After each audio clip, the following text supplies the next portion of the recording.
लोग बोलते हैं कि हमारे देश में नेताओं और सरकार को छोड़ दे तो दूसरा सबसे ताकतवर और पावरफुल शख्स होता है, वो है आईएएस अधिकारी। नेता, सरकारें, एमपी, एमएलए, मुखिया, सीएम, इन लोगों को जनता चुनती है। आते हैं, फिर 5 साल बाद हटते रहते हैं, बदलते रहते हैं। लेकिन अधिकारी एक बार जब अधिकारी बन गया तो वो कभी नहीं हटता। यानी सरकार बदलने से होता केवल यह है कि नए मंत्री आईएएस का विभाग और कार्य क्षेत्र बदल सकते हैं, लेकिन उनके रुतबे में कोई कमी नहीं आती। उनके काम में कोई भी एमपी, एमएलए दखलंदाजी नहीं कर सकता। उनकी कुर्सियां कोई नहीं छीन सकता। इतना ताकतवर होने के बावजूद एक आईएएस अधिकारी की पत्नी के साथ 2 साल तक एक मंत्री के बेटे ने ऐसा अवैध काम करते रहा जो एक पति पत्नी कपल ही कर सकता है। उन दोनों के बीच केवल शारीरिक संबंध ही नहीं बनते, बल्कि अवैध बच्चे भी होने वाले थे। लेकिन कोख में बन रहे अवैध बच्चे को बीच में ही खत्म कर दिया जाता है। हालांकि इस खराब संबंध का जिम्मेदार आईएएस अधिकारी की पत्नी थी या इसका जिम्मेदार मंत्री का बेटा था। इस सच्ची घटना की कहानी को पूरा सुनने के बाद ही आप डिसाइड कर सकते हैं। वीडियो में आगे बढ़ने से पहले आप जरूर कमेंट कीजिए कि आप ये वीडियो किस जिले से देख रहे हैं, ताकि मैं आपके जिले से भी ऐसे इंसिडेंट को प्रकाशित कर सकूं और वहां के लोग भी जागरूक और सचेत रह सके। 18 जुलाई 1990 आईएएस अधिकारी डीडी विश्वास की शादी चंपा विश्वास से होती है। चंपा दिखने में बहुत खूबसूरत थी।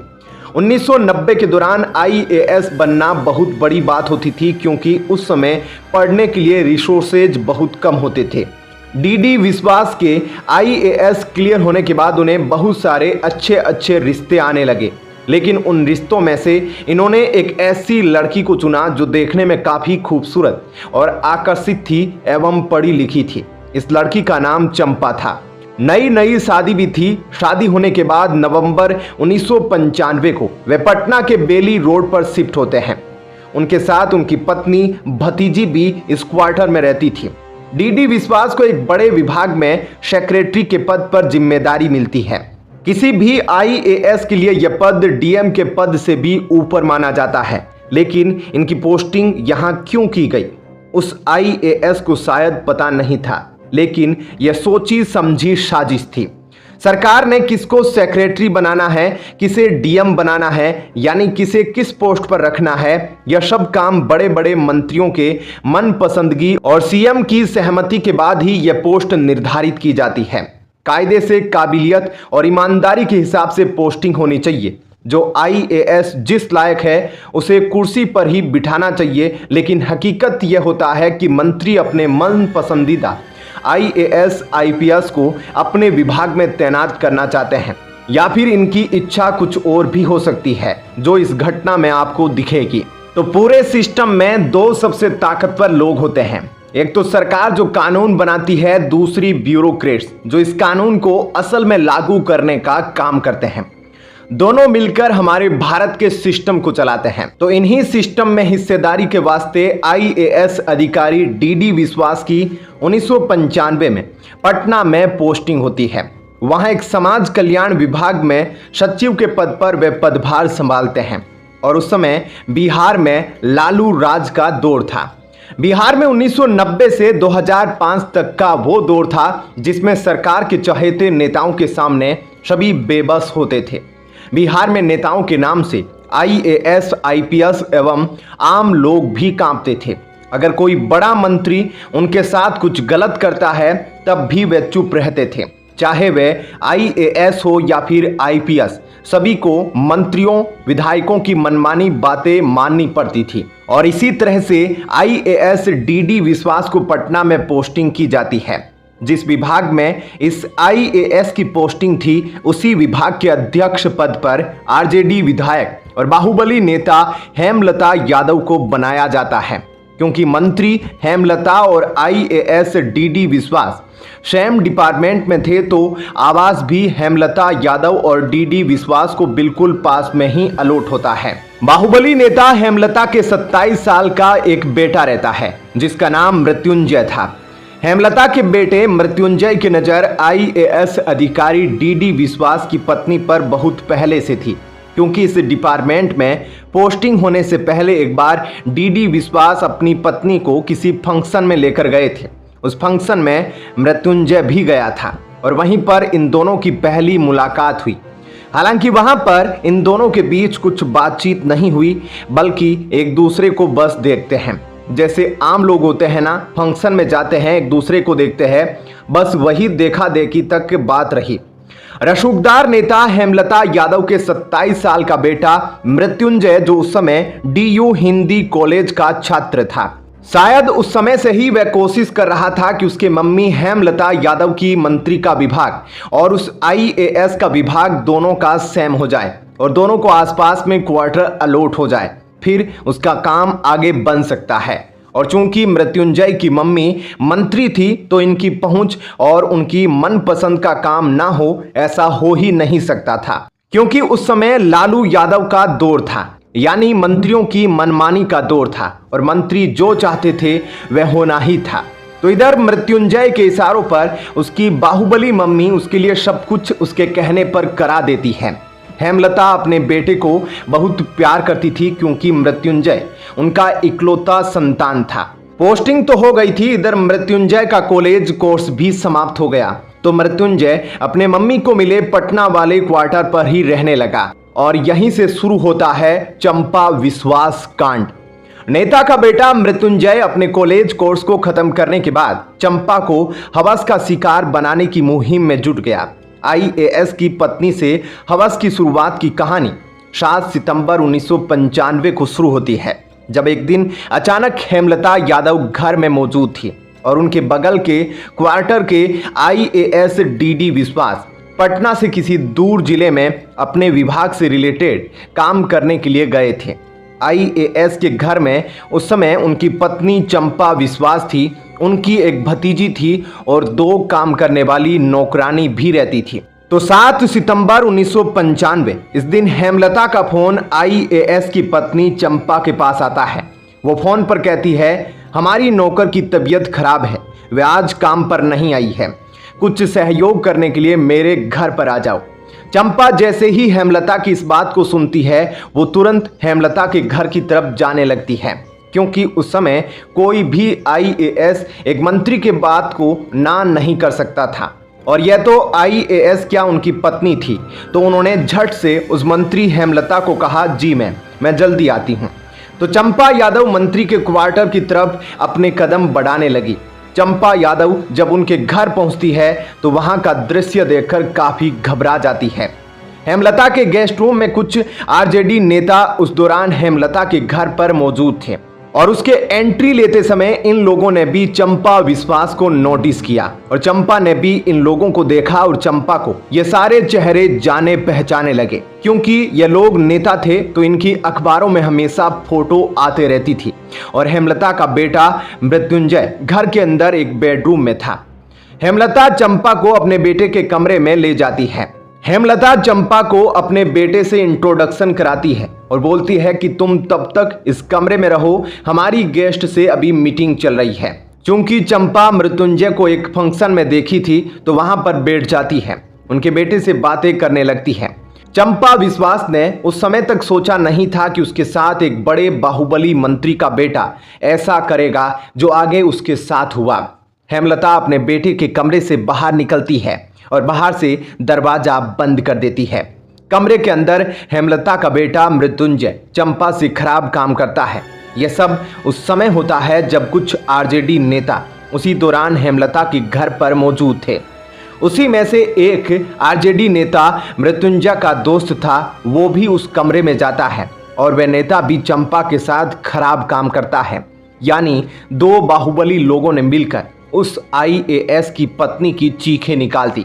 मामला यहीं तक नहीं रुकता है, आगे उस पत्नी के साथ ऐसी हैवानियत हुई कि आपका दिल भी दहला देगी। हेमलता यादव चंपा को बुलाकर धमकी देती है और कहती है, इस घटना की जानकारी किसी को मत देना, नहीं तो मेरा तो कुछ नहीं होगा लेकिन तुम बर्बाद हो जाओगी और तुम्हारी पूरी फैमिली खत्म हो जाएगी।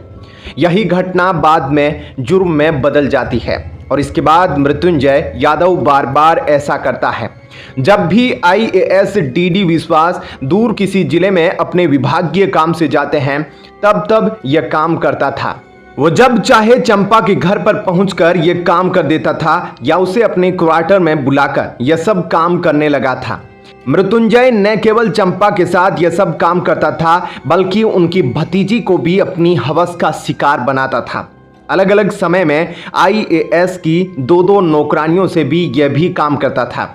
यह घिनौने काम सबके साथ इसलिए करता था ताकि बाकी लोग भी अपनी इज्जत प्रतिष्ठा बचाए रखने के लिए अपने मुंह को ना खोले।